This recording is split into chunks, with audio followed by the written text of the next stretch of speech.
Did you get your homework done? Why can't you ever be on time? Don't be so forgetful. Why don't you hurry up? Children with a learning issue called slow processing often hear questions like these. In their minds, everything seems to move at a reduced tempo. As early as first, second grade, I noticed, my teachers noticed, my parents noticed, somewhere in there was a lot of paper.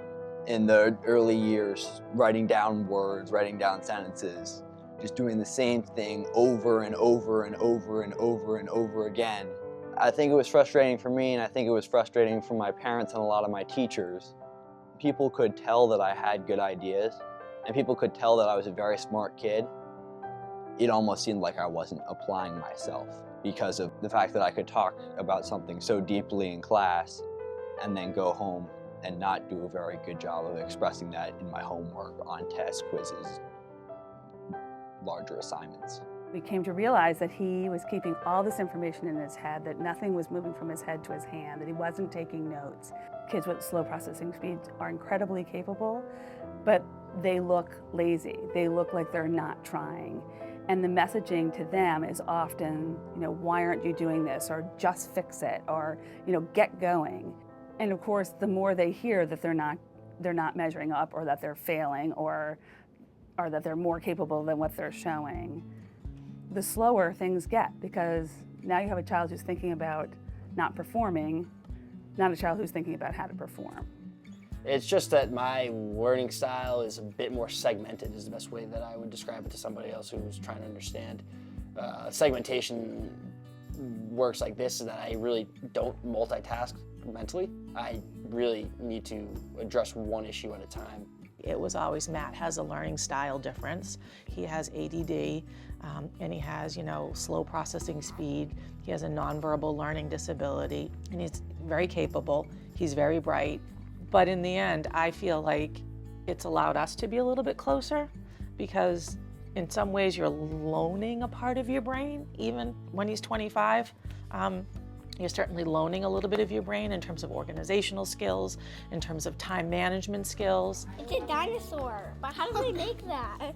I think that sometimes a child's full intellectual potential and academic ability is masked by a processing speed issue, to the point where they can be perceived to be less with it, less capable, less intellectual horsepower.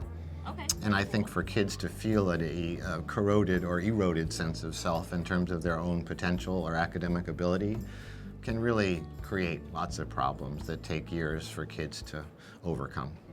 It can feel overwhelming. Sometimes you can feel like your child really just isn't trying, that they don't care, when really they care an awful lot, but they don't know how to do it any faster. So despairing is only going to slow everyone down, and feeling depressed and down about something never makes you quicker at it. There are three things that we say are important. One is acceptance, one is accommodating, and one is advocating. So the first of those is acceptance. Knowing that there's a problem already is halfway there. The next thing you want to be able to do is figure out how best to accommodate your child. And that can be in school, in social situations, at home. At school, it may be something as simple as having extra time to complete tasks. It can definitely mean things like becoming more efficient at knowing how to do different tasks. It can be informing your child's teacher about what the nature of his issues are or her issues are. And then advocating is important both as from a parent standpoint, but also ultimately for the child's standpoint. And advocating can be as simple as saying to someone, "You're going too fast, I need to hear that again." We grow into the environment that we're more naturally suited for.